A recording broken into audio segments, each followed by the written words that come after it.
Good evening, constant reader. Tonight, we will be examining the science fiction world of The Running Man, the novel Stephen King wrote under his pen name, Richard Bachman. Join us as we gaze into the future that might have been.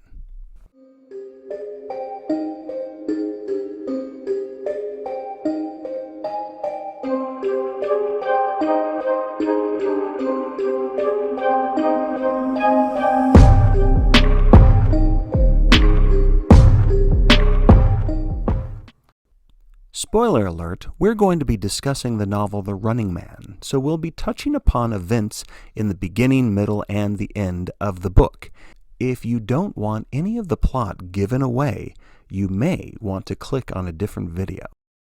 Now, before we travel to the future, let's go back to the 1980s.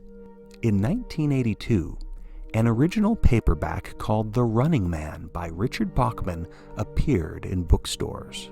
The general public had no idea that Stephen King was writing under the pen name until 1984 when the book Thinner was released, and King's pseudonym was uncovered. A few years later, on November 13, 1987, the movie version of The Running Man was released in theaters. We'll make another video to talk about how the film is astronomically different than the book, but I did want to briefly talk about my own experience. You see, back in 1987, I was an awkward 16-year-old working at the Grand Cinemas near the Alderwood Mall in Washington State. Now, the film was mildly popular, but there was one man who was obsessed with it. He watched it dozens, maybe even over 100 times, and we called him the Running Man. He was first in line on the opening matinee, and then he came back and saw the film the next day and the day after that. A few days would go by and we wouldn't see the Running Man, and then all of a sudden, sometimes at night, sometimes during a matinee, he would be back to watch Arnold run for his life in the world's deadliest game show. The Running Man was usually quiet and polite, but sometimes his behavior was unusual. He once bumped into one of the potted plants in our lobby and shouted at the plant, "Get the hell away from me!" He also once claimed that we put syphilis in our buttered popcorn. So a lot of the employees steered clear of him, but I rather admired him for his passion for this film. So, after a 3-week run at the Grand Cinemas, the Running Man came to watch the final theatrical showing. Afterwards, as the credits were rolling, he walked out into the lobby. I was at the doorman stand counting tickets, and I said to him, because I didn't know what else to say, "You must really like that movie." He paused and said, "It's an interesting film. I think it says a lot about where society is and where society is going." He then explained to me how he felt the movie as well as the book were predicting what was to come. So as a tribute to my old friend the Running Man, let's see how close Stephen King comes to foreseeing the events of the new millennium. The novel takes place in the year 2025, just around the corner, and the most obvious slam dunk speculation is that Americans have become obsessed with reality TV shows.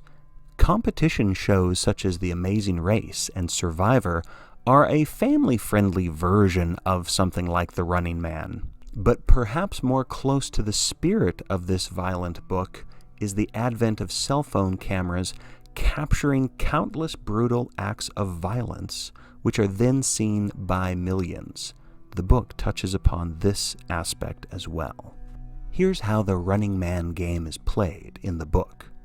People audition for the network at the games building. Basically, everyone who auditions is poor, desperate for food, medicine, rent money, all of the above.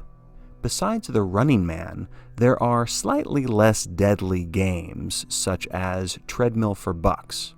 Each of these games carry risk, but the Running Man is the most popular and the biggest money earner because it is the most dangerous. With each new season, so to speak, of The Running Man, 2 contestants are chosen. They are briefly interviewed by the host, and then they are released from the games building with $4,800. Each contestant is given a 12-hour head start. Then, the hunters come after them. Policemen are constantly after our main character, Ben Richards, and any citizen is encouraged to intervene to do something to stop the Running Man. We learn quickly about the motivation of our main character, Ben Richards. He is desperate to earn money for his sick daughter. And by participating in the Running Man, he will earn $100 for each hour he remains free. If he kills any of the hunters or the policemen, he will receive a $100 bonus for each life lost. He can travel anywhere in the country, anywhere in the world, and he's actually not being filmed constantly, but he is required to film himself twice a day on 10-minute videotapes. If he doesn't mail those tapes each day, he loses any prize money that he has earned, and he's still hunted down to the death. If Ben Richards can survive for 30 days, he will win $1 billion. But the North American citizens are not going to be rooting for him because they want to earn money too. There is a 1-800 number for anyone who spots the Running Man, and a person will receive $100 for a verified sighting or $1,000 for a sighting that results in a kill. Throughout the course of the book, Richards runs and hides in many different parts of the country, including a town called Derry, Maine. And all along the way, we learn a little bit about the world and the future that Stephen King or Bachman has created. So let's examine some of the more specific and eclectic events of the Running Man world.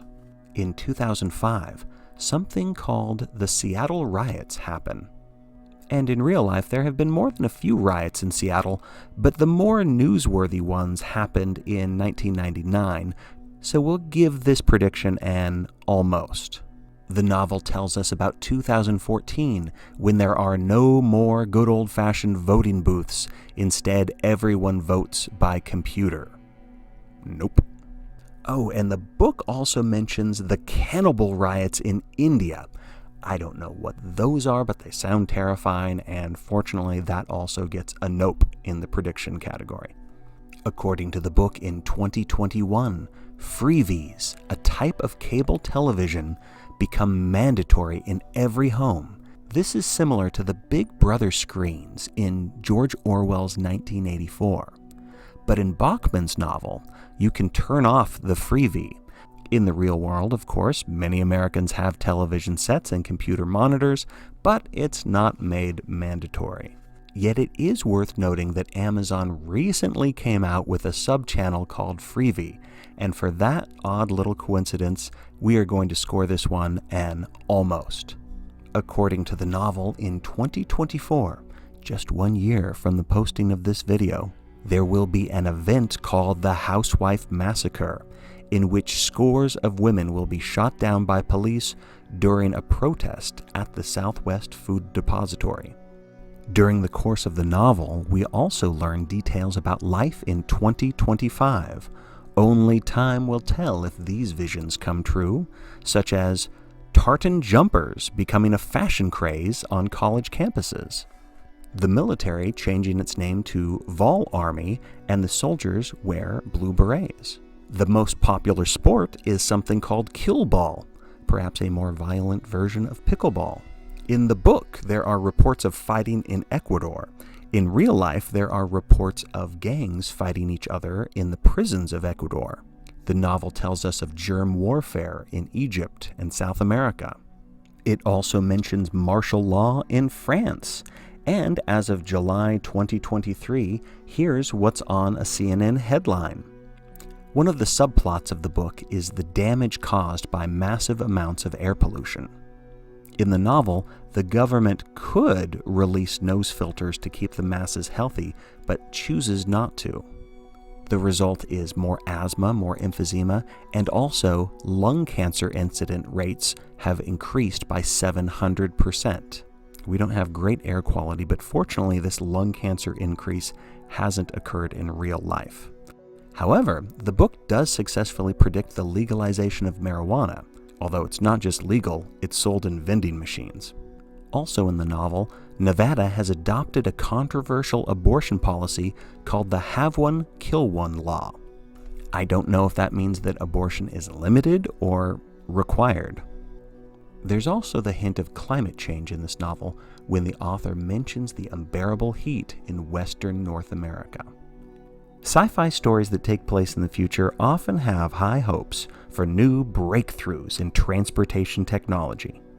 As a child of the 70s and the 80s, I grew up expecting that we would reach Jetsons technology by 2001.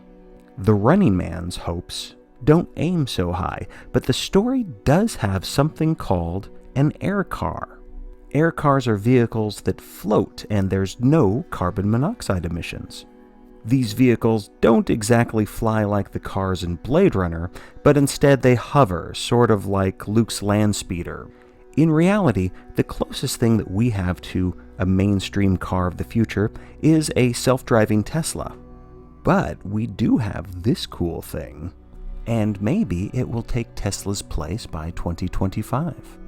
Of all the speculations in The Running Man, the one that feels most off base is 2025's dependency on analog technology. Stephen King, writing as Richard Bachman, did not foresee how digitized everything would become. The freebies use cable instead of wireless technology. Richard's camera uses tape to record his required 10 minutes. The cameras and the tapes are considered miraculous technology, but they pale in comparison to the devices that we use today. There's no internet that Richards can use to upload his video. He has to use the good old-fashioned postal service. My friend the Running Man was right to believe that we were headed in this direction, but in some ways, the book just doesn't go far enough. Ben Richards is not watched 24/7, as some characters are in such films as The Truman Show or perhaps The Hunger Games. But whether or not the predictions are accurate, all of these dystopian stories reveal something disturbing and truthful about human nature. We love to watch. We want to gaze into society's fishbowl, to have people that we can watch live and die, struggle, succeed, fail. The people in the world of The Running Man and so many other shows, and perhaps in our own life, want to have actual lives broadcast to us non-stop so that we can detach from our own existence whenever we wish.